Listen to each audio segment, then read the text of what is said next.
Asyhadu an la ilaha illallah wa la syarika lah wa asyhadu anna Muhammadan abduhu wa rasuluh.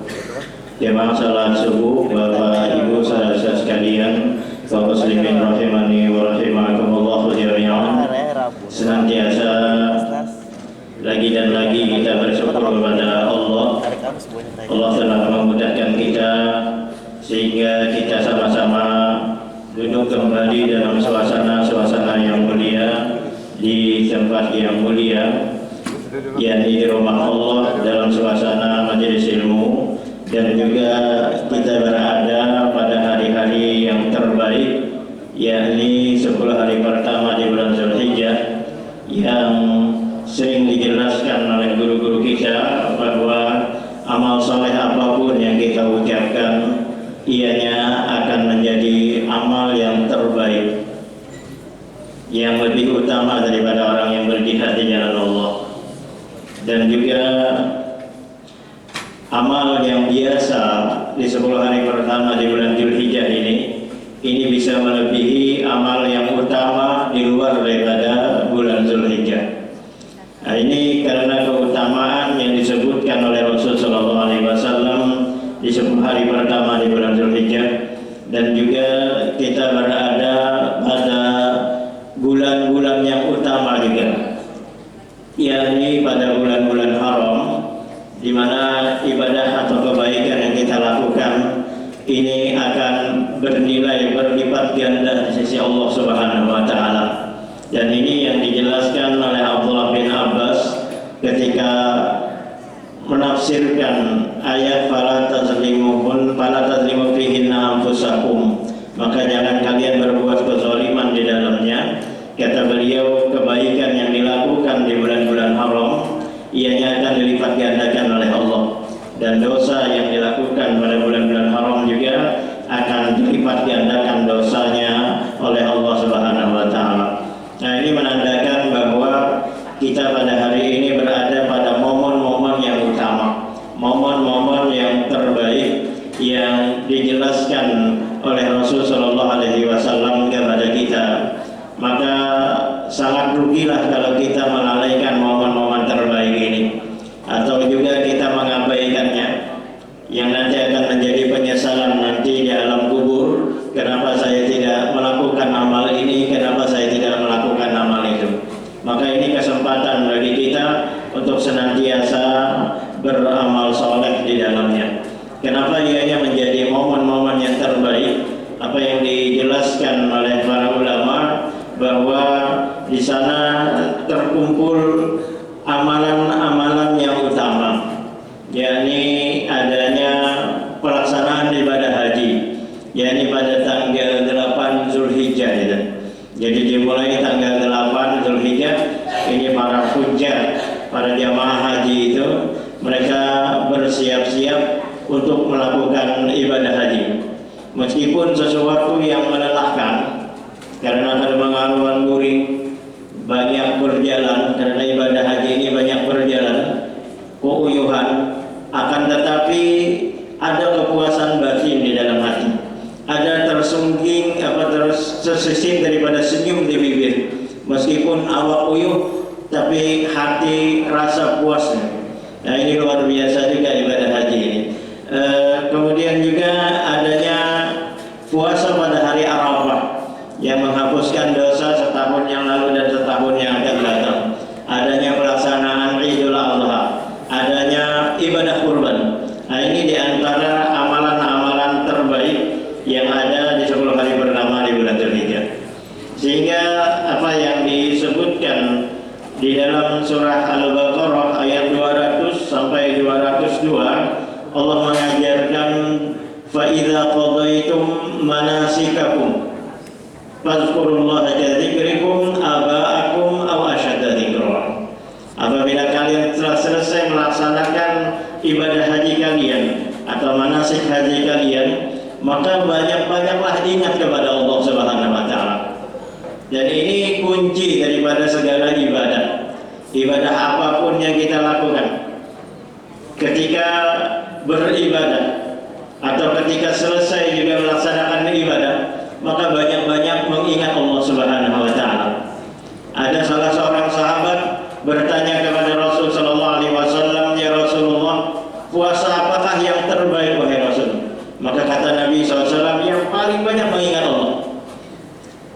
ibadah apapun, baik haji, baik berpuasa, baik sholat yang kita lakukan, maka ibadah yang utama itu adalah banyak mengingat Allah Subhanahu wa Ta'ala di dalam ibadahnya. Karena syaitan itu sangat mudah untuk menggelincirkan daripada kita di dalam perkara-perkara keikhlasan. Maka kita kembalikan kepada Allah untuk banyak mengingat Allah Subhanahu wa Ta'ala. Dan ini juga ketika kita selesai daripada sholat, kita disuruh beristighfar lagi. Kita baru menyelesaikan ibadah yang utama, yakni sholat fardu tadi, maka kita selesai ibadah disuruh lagi beristighfar, disuruh lagi berzikir oleh Rasulullah SAW, diajarkan oleh Allah dan Rasulnya itu kepada kita. Kenapa? Agar ibadah kita itu menjadi ibadah amal yang terbaik bagi kita. Nah, ini juga di dalam pelaksanaan ibadah haji. Fa idza qadaitum manasikakum fadhkurullaha kadzikrikum aba'akum aw ashadda dzikra. Apabila kamu telah menyelesaikan manasik haji kalian, dan ingat bahwa ibadah haji itu dilakukan sesuai dengan contoh yang diajarkan oleh Rasul sallallahu alaihi wasallam itu kepada kita. Khuzu anni manasikakum, kata Rasul. Ambil contoh manasik haji kalian itu dari itu. Jadi tidak boleh kita mencari ibadah itu dalam pelaksanaan ibadah haji itu asal-asalan, tidak boleh. Atau juga hal-hal yang berbau kepada kesyirikan kepada Allah. Karena syarat untuk orang yang mendapatkan prioritas bagi ibadah haji, yakni al-hajjul mabrur laisa lahu jazaa'un illal jannah. Haji yang mabrur itu tidak ada ganjarannya kecuali surga. Maka di antara syaratnya adalah tidak ada kesyirikan di dalamnya. Jadi tidak ada kesyirikan di dalamnya.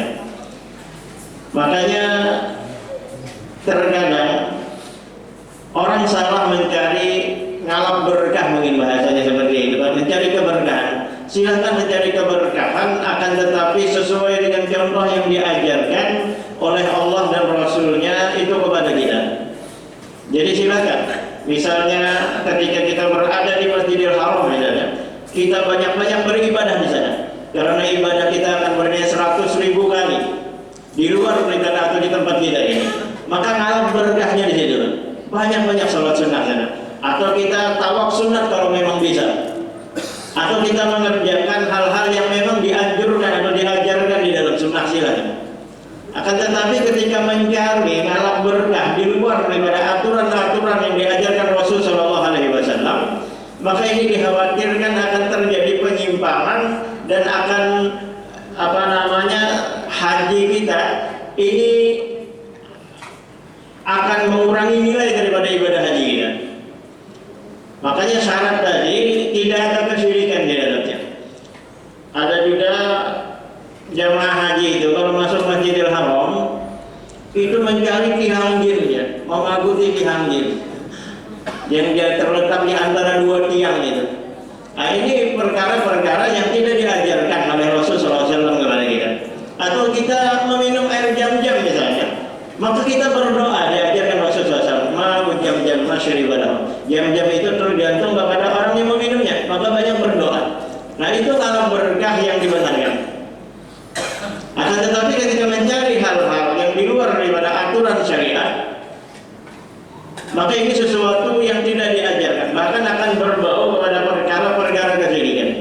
Ada orang naik ke Jabal Rahmah itu ketika wukuf di Arafah, apa yang disebutkan oleh Syekh Titi itu dalam Adawul Bayan itu, kata beliau tidak ada keutamaan yang menjelaskan tentang Jabal Rahmah itu yang disebutkan oleh Rasulullah SAW. Akan tetapi para jamaah haji itu menaiki sampai ke atas tinggi, padahal bahaya juga ketinggian. Kemudian ada juga yang menanam gambar di sana, mudah-mudahan kayak Adam dan Hawa juga, sampai Ruhui Rahayu sampai meninggal dunia. Sebenarnya kata Syekh Syantiti, cerita yang menjelaskan pertemuan Adam dan Hawa di sana, meskipun terjadi perbedaan daripada para ulama, namun dijelaskan oleh beliau itu adalah cerita-cerita yang bernuansa Israiliyat seperti itu. Nah ini dijelaskan oleh Allah di dalam ayat ini, fa idza qadaitum manasikakum fadhkurullah. Apabila telah selesai melakukan manasik haji atau melakukan rangkaian daripada ibadah haji, maka banyak-banyaklah mengingat Allah Subhanahu wa taala. Sebagaimana kalian mengingat daripada nenek moyang kalian. Bahkan berzikirlah lebih daripada itu. Karena dulu di awal-awal Islam itu, bahkan ketika Fathul Mekah, itu orang-orang musyrik itu masih melakukan ibadah haji dan bercampur dengan kaum muslimin. Sehingga mereka ketika melakukan ibadah haji, mereka menyebut daripada jasa-jasa daripada nenek moyang mereka. Yani dalam riwayat dikemukakan bahwa orang-orang jahiliyah itu ketika wukuf di musim haji, mereka membanggakan nenek moyang mereka. Nenek moyang kami yang memberikan minum orang yang melakukan ibadah haji. Nenek moyang kami yang memberi makan orang yang melakukan ibadah haji. Nenek moyang kami, bapak-bapak kami atau kakek-kakek kami yang melakukan ini dan itu, kebaikan ini dan itu. Maka Allah mengajarkan fadhkurullah katsiran. Maka banyak-banyaklah mengingat Allah Subhanahu wa taala. Au asyadda dzikra. Ini dijelaskan oleh Allah bahkan lebih daripada itu. Nah, ini apa yang dijelaskan juga oleh Al-Imam Ibnu Khatim daripada Abdullah bin Abbas, bahwa orang-orang jahiliyah, masyarakat Arab pada waktu itu, orang-orang Quraisy dan orang jahiliyah pada saat itu, mereka banyak menyebut jasa daripada nenek moyang mereka. Maka Allah menurunkan surah ini, yakni Al-Baqarah ayat 200 ini. Fa minan nasi may yaqulu rabbana atina fid dunya. Maka di antara mereka, kata Allah, ada yang berdoa, wahai Rabb kami, berilah kami kebaikan dunia. Wa ma lahu fil akhirati min khalaq. Akan tetapi untuk perkara-perkara akhirat mereka tidak menyentuhnya sekalipun. Mereka tidak berdoa atas perkara-perkara akhirat. Nah, ini juga Allah menyinggung orang-orang musyrik ketika melakukan ibadah haji. Kalau dalam Fathul Mekah itu pada tahun ke-8 Hijriah, itu pada tahun ke-8, pada tahun ke-9, itu masih bercampur orang-orang kaum muslimin dan orang-orang musyrikin itu melakukan ibadah haji. Namun orang-orang musyrik itu melakukan ibadah haji itu dengan cara-cara mereka, dengan cara-cara kesyirikan yang mereka lakukan. Bahkan ketika mereka mengucapkan labbaik Allahumma labbaik, mereka mencampurkan kata-kata kesyirikan itu dengan mengatakan illa syarikan huwa laka tamliku wa ma walak, kecuali apa yang telah engkau, sekutu yang memang telah engkau kuasai. Maksudnya ada kesepakatan dengan engkau, wahai Allah. Nah, namun ini dicela oleh Nabi SAW. Kata Nabi SAW, wailakum, celaka kalian. Kenapa kalian mengucapkan hal seperti itu? Nah, ini di awal-awal ketika Fathul Mekah itu, kaum muslimin dan orang-orang musyrikin Quraisy itu mereka masih melakukan ibadah haji karena ada perjanjian-perjanjian damai di antara mereka.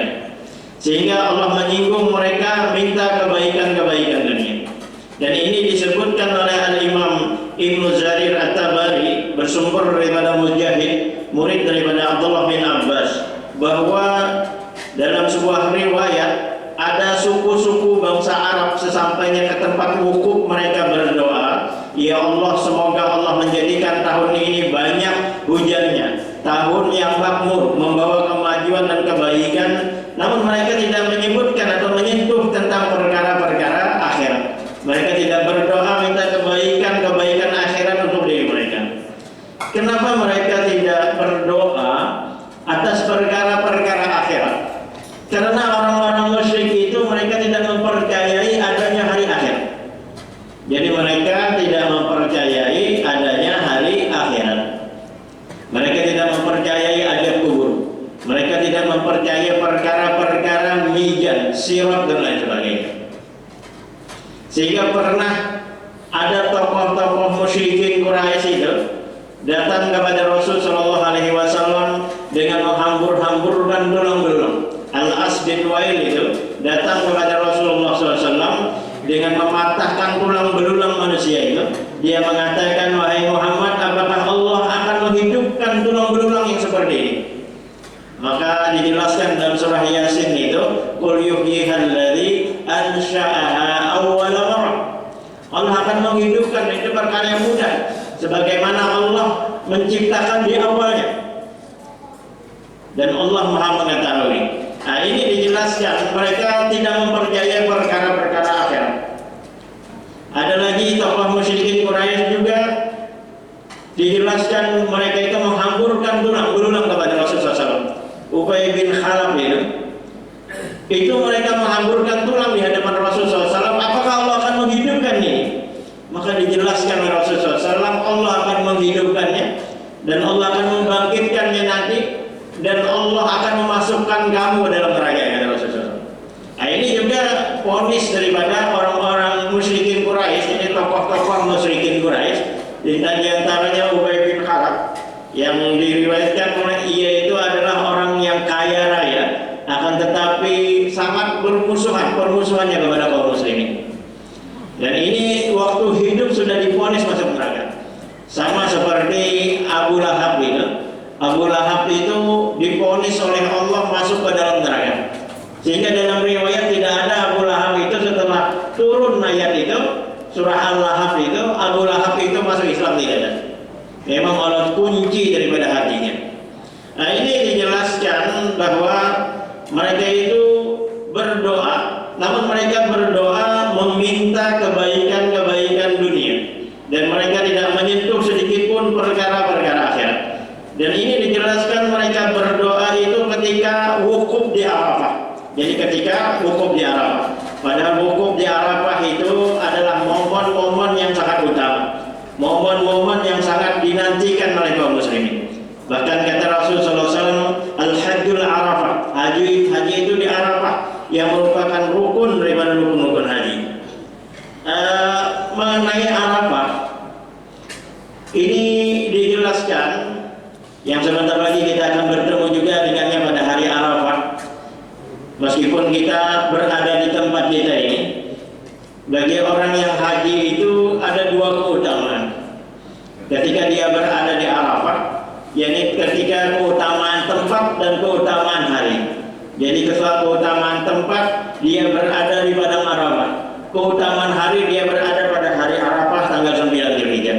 Adapun bagi kita di sini, kita berada pada keutamaan hari. Makanya disebutkan Nabi SAW, khairud doa yaumi Arafah. Jadi seutama-utama doa, kata Rasul SAW, adalah doa pada hari Arafah. Jadi jangan kita menganggap pada hari Arafah itu hanya orang-orang yang berhaji yang berdoa. Kita juga mempunyai peluang untuk mendapatkan doa yang mustajabah. Jadi pada hari Arafah itu, maka kita juga dianjurkan untuk banyak-banyak berdoa pada hari Arafah.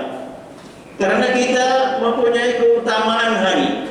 Sedangkan orang yang berhaji itu dua keutamaan tempat dan keutamaan daripada hari. Jadi ini hari Arafah, ini adalah hari di mana terhinanya daripada syaitan. Jadi pada hari Arafah, makanya orang-orang musyrik dan juga kaum muslimin pada hari Arafah itu banyak berdoa. Rasulullah SAW juga sendiri pada hari Arafah di sisi daripada Jabal Rahmah. Karena panas, jadi Rasul berlindung di sisi gunung itu. Beliau berdoa dari zuhur sampai terbenam daripada matahari. Jadi beliau banyak berdoa. Makanya di hari Arafah itu bagi orang yang haji pun dan juga bagi kita, khususnya bagi haji itu sendiri yang berada di Arafah, banyak menyibukkan dengan banyak berdoa kepada Allah. Jadi banyak menyibukkan diri dengan berdoa kepada Allah. Namun terkadang ada-ada aja berjalanan, apalagi menaiki Jabal Rahmah. Jadi banyak waktu yang terbuang ketika kita tidak memfokuskan diri untuk banyak berdoa pada momen-momen yang terbaik itu. Kata Rasulullah SAW, "Ma ruya syaitan yauman wa huwa fihi asghar wala adkhar wala akthar wala aghyab minhu yaum Arafah." Tiada terlihat, kata Rasulullah SAW, setan pada hari yang dia merasa lebih kecil, terusir dan terhina, lebih marah ketimbang pada hari Arafah. Kenapa syaitan marah? Wa ma zaka illa tanazzulir rahmani wa tajawuzillah ta'ala anid dunubil 'idham. Karena pada saat itulah hari itu turun daripada rahmat Allah Subhanahu wa taala dan terhapusnya dosa-dosa manusia. Jadi Allah banyak mengampuni dosa-dosa kita itu pada hari Arafah. Sehingga syaitan pada saat itu mengecil, terusir dan terhina. Pernah sahabat itu ketika terjatuh keledainya, maka dia mengatakan celaka syaitan. Kata Rasul, jangan kau sebutkan celaka syaitan. Sebutlah bismillah atau menyebutlah dengan nama Allah. Maka kalau kau menyebut daripada celaka syaitan, syaitan itu akan menjadi besar, kata Rasulullah SAW. Akan tetapi kalau kau menyebut nama Allah, syaitan itu akan terhina dan kecil. Rancak kita ini kalau datang ke hutan atau